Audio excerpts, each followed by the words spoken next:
A religião serve para um desenvolvimento moral fundamental. Sede perfeitos como vosso Pai no céu é perfeito. Para uma elevação de consciência, para um desenvolvimento moral que é extremamente necessário. Assim como serve a ciência, como serve a política, como serve a arte. Todos são fundamentais para o desenvolvimento de um cidadão pleno. De um ser conjunto, humano. Né? Sim.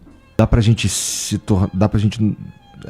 chegar nesse ponto faltando um pedacinho, por exemplo, faltando a religião, na tua opinião? É muito difícil. Essa sociedade capenga, né? Porque aí tem uma virtude específica que é desenvolvida por esse caminho, a virtude da compaixão, a virtude do amor ao próximo, é desenvolvida por esse caminho. Você tem um caminho da arte que vai desenvolver virtudes estéticas, de visão da harmonia, de visão da beleza.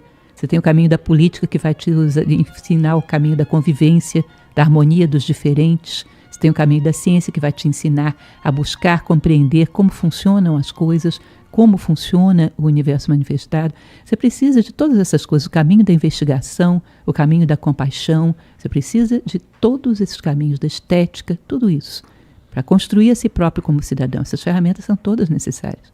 Seja uma civilização onde falta uma, sempre vai ter vai ficar um pouco capenga. Se a gente colocar uma lupa nessa civilização e pegar o indivíduo ainda assim precisa da religião.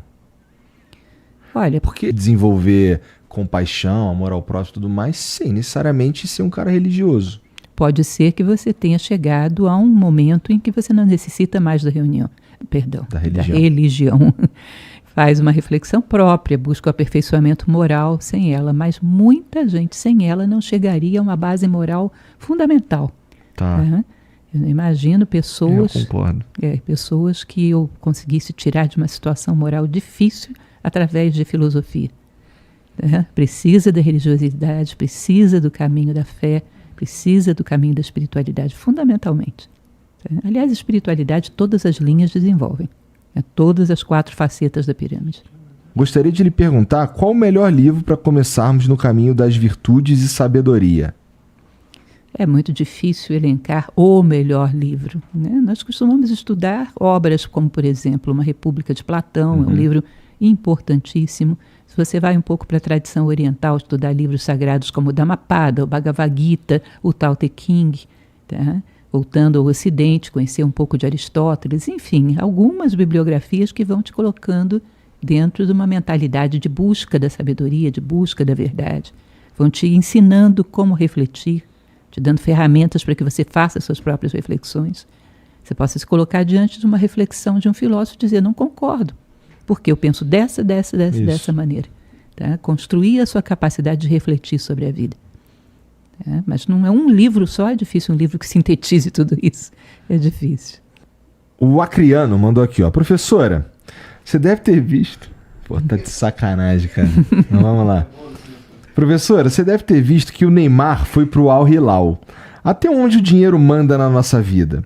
Ele vai receber 44 milhões por mês, além de cerca de 2 milhões por cada post no Instagram.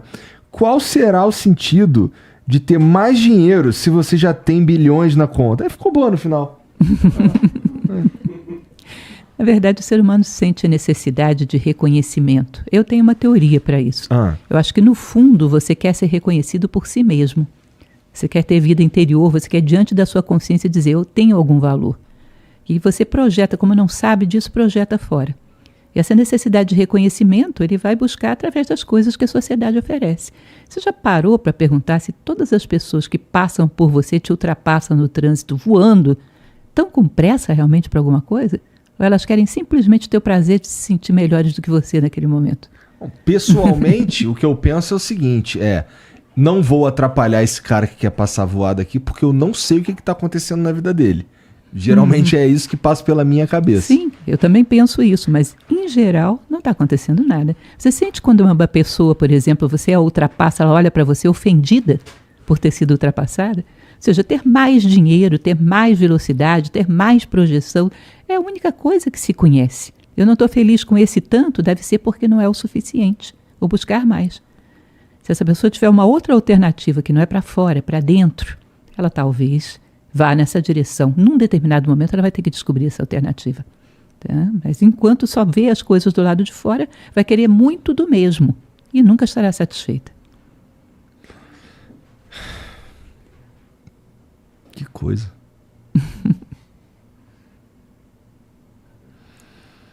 O Andrade Natal mandou aqui, ó. Professora, por que é tão difícil colocar em prática a filosofia que aprendemos intelectualmente? Pergunto, pois às vezes sinto que minha mente assimila a ideia, mas meu coração não. Talvez seja isso que você está falando desde o começo, né? Tá adicionando conhecimento, né? Não está se formando. Não assimilou esse conhecimento. Existe uma coisa que eu sempre brinco com os meus alunos, que eu costumo dizer que é o caixa 2 mental. Você sabe o que é o caixa 2 mental? O que é? Platão, ele costuma dizer que o homem deve procurar viver em harmonia com a sociedade. Aí eu vou no trânsito. Eu acredito nisso que Platão diz. Eu vou no trânsito. Mas aí existe um caixa 2 mental que diz, Platão, no tempo dele, não tinha trânsito. Ele não sabe nada de trânsito. Isso não vale para essa circunstância aqui, tem que ser do meu jeito. Aí você pega o caixa 2, que é sair buzinando, sair cortando todo mundo, deixando todo mundo mal-humorado. Aqui tem que ser do meu jeito. Platão não sabe nada de engarrafamento. E depois de você se estressar todo mundo, fazer aquela bagunça toda na vida de todo mundo, você para e pensa, do jeito do Platão teria dado mais certo. Mas na prática a gente acredita que o nosso jeito está mais certo. Nós temos um monte de respostinhas práticas, que é o nosso caixa 2 mental. Nós temos uma fachada, que é o que a gente pensa que acredita. Mas na prática a gente coloca o caixa 2 em movimento. Tá? Um monte de crençazinhas escondidinhas dentro da nossa psique. Tá? Na hora de decidir, são elas que decidem. E aí parece incoerente. Na verdade, você não acredita profundamente. É bonito acreditar nessa parada aqui. Portanto, eu vou dizer que eu acredito. É possível também, né? O Nil, talvez. Professora, vejo que a sua visão de filosofia está bastante relacionada à busca da virtude, como mandam os clássicos. Os modernos teriam se desassociado dessa premissa a partir de teorias como o niilismo? Gostaria também de saber 5 filósofos que são referências para você. Iguinho, te amo. Obrigado, cara. Eu não sei se eu peguei bem. Existem correntes que buscam outras coisas que não a virtude. Isso é um fato. Houve correntes ao longo da história da humanidade que se focaram em determinados conceitos, em determinadas buscas. Houve um período onde a busca era do contrato social, de como a sociedade ia se organizar. Houve existencialismo, fenomenalismo, enfim, um monte de correntes que foram se dedicando a determinadas coisas. Mas acho que a questão da virtude é uma questão que deveria ser mais profunda e estar em todas as linhas. Porque, no fundo, qualquer disciplina humana pretende a evolução humana. Considero que sobre nós incidem todos os pensamentos da história. Né? Tem ali um Kant dizendo que a mente cria a realidade, tem ali um Hobbes dizendo que o Estado é um Leviatã. Todas essas correntes pendem sobre nós. Mas a gente teria que saber investigar, refletir e assimilar aquilo que é necessário para o nosso crescimento. E não simplesmente dizer, eu sou adepto da filosofia tal. Por quê? Na tua vida, o que ela modifica? No que ela te transforma num cidadão melhor? Porque senão você está acumulando informação. Isso é informação, não é formação. Imagine você a seguinte situação, uma pessoa que já leu tudo o que se escreveu sobre o medo. É um catedrático nesse assunto. E aí, de repente, ele está fazendo uma palestra sobre isso. Aí entra um rato em sala de aula. Ele é o primeiro que desespera e entra em pânico. Porque, na prática, ele não sabe nada sobre o medo. Não sabe coisíssima nenhuma. Ou seja, ele tem um acúmulo de teorias. Tá? Então, todas as filosofias podem ser muito úteis se você sabe analisá-las, refletir sobre elas e extrair daí algum conteúdo que te permita ir adiante. Tá? E não tomá-la simplesmente ao pé da letra. Salve, salve família. A minha dúvida é a seguinte: o que determina o título de filósofo para uma pessoa? Porque fazer não dá a ele título algum. Por exemplo, eu posso filosofar bastante e eu não sou um filósofo, mesmo que eu esteja fazendo isso. Um caso muito interessante é, por exemplo, o Ninja e o Eduardo Marinho. Não sei se a senhora conhece eles dois, mas são pessoas que para mim são filósofos, mas não carregam esse título. Então o que é um filósofo? Eu voltaria à questão que nós falamos da frase bíblica, pelas vossas obras vos conhecerei. Então, o filósofo não é necessariamente a pessoa que possui um título de filósofo, é aquele que tem a inquietude de encontrar respostas para as questões fundamentais da vida e que direciona a sua vida para essa busca. E assim vai qualificando a sua vida a partir desse encontro de respostas mais fundamentadas. Claro que nunca terá a resposta definitiva, sempre terá algo um pouco melhor do que ele tinha antes, porque o filósofo não é dono da verdade, senão ele seria um sófos e não um filósofos, né? Seria um sábio e não um buscador da sabedoria. Mas ele está sempre caminhando para ter uma visão um pouco mais madura, um pouco mais ampla da vida. A sua inquietude é perpétua. Ele está atrás do mistério, que é o sentido da existência, o sentido de estarmos nesse mundo, o que se espera de nós como seres humanos, aonde queremos chegar com tudo isso. A essência humana, sobre a não essência e sim existência, seja lá o que for que você esteja refletindo. No final das contas, o objetivo é o homem. É fazê-lo crescer, não pode ter outro. Qual seria outro objetivo? Que pode ser mais importante que isso. Mais importante que esse, mais relevante. Nós estamos aqui para fazer a humanidade crescer. Então, eu acho que essa questão, que hoje a gente diz é clássica, deveria permear todos os tipos de pensamento. E tu consegue pensar em 5 filósofos que são referência para você? Bom, dentro do período clássico, evidentemente, Platão é uma referência poderosa, né? Gosto muito de Boécio, a consolação da filosofia também é maravilhosa. E em termos de contemporâneos, eu tenho uma grande admiração por um filósofo chamado Pierre Hadot, que foi um erudito da Universidade de Paris, e ele falava muito sobre essa questão de que a filosofia é a arte de viver humanamente bem. Isso muito antes que existisse Nova Acrópole, ele já falava sobre isso. Que é um pensamento que outras pessoas já conceberam, que é preciso trazer esse espírito clássico de volta. Ele tem uma obra vasta, eu gosto bastante do que ele deixou. O T777. O que você pode dizer sobre as obras de Helena Blavatsky, como A Falsa Chegada do Messias, Magia, Falsificação de Assinaturas e Chegada Falsa de Messias? Nova Acrópole, no site da Assembleia Nacional da França, no relatório R2468, é acusado de lavagem cerebral. Vocês sabem desse ocorrido?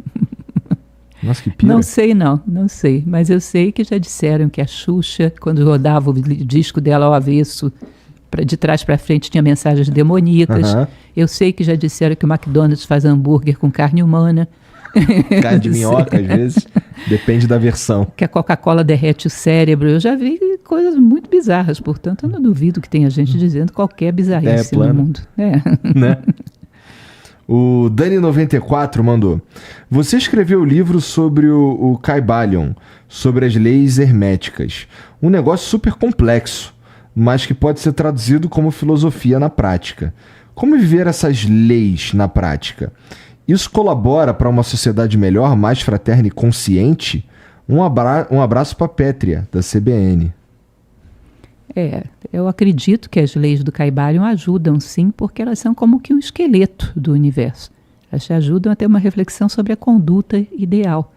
Acredito que elas fazem muita diferença. São herança de uma tradição egípcia. O livro Kybalion é muito recente, é de 1908, mas ele tem muita influência de corpus hermético, de tábua de esmeralda, tá? E ele concebe algumas leis que têm uma aplicação prática muito grande. Eu aconselho, se ele não conhece, no canal da Nova Acrópole no YouTube, que assista o Kybalion visto pela minha janela. É uma palestra que eu fiz mostrando situações práticas de vida que podem ser resolvidas, podem ser bem tratadas através da visão do Kybalion. Interessante. O que você gostaria que as pessoas que estão nos assistindo agora, para onde você direcionaria elas? Bom, em primeiro lugar, para o nosso canal no YouTube, né? Entra no YouTube, digita lá Nova Acrópole, você vai ver as nossas palestras, são muitas, são todas gratuitas. Em segundo lugar, eu recomendo, talvez até fosse o primeiro lugar, conhecer as nossas escolas, temos pelo Brasil afora. Se você entrar no acropole.org.br, você vai encontrar um endereço perto de você, porque temos mais de 100 escolas no Brasil. Conhecer as nossas palestras, conhecer o nosso curso. Tá? E em terceiro lugar, tenho também a minha página do Instagram, que é o Prof. Lúcia Helena Galval, né? Tudo junto. Uhum. Aqueles que queiram conhecer também serão muito bem-vindos.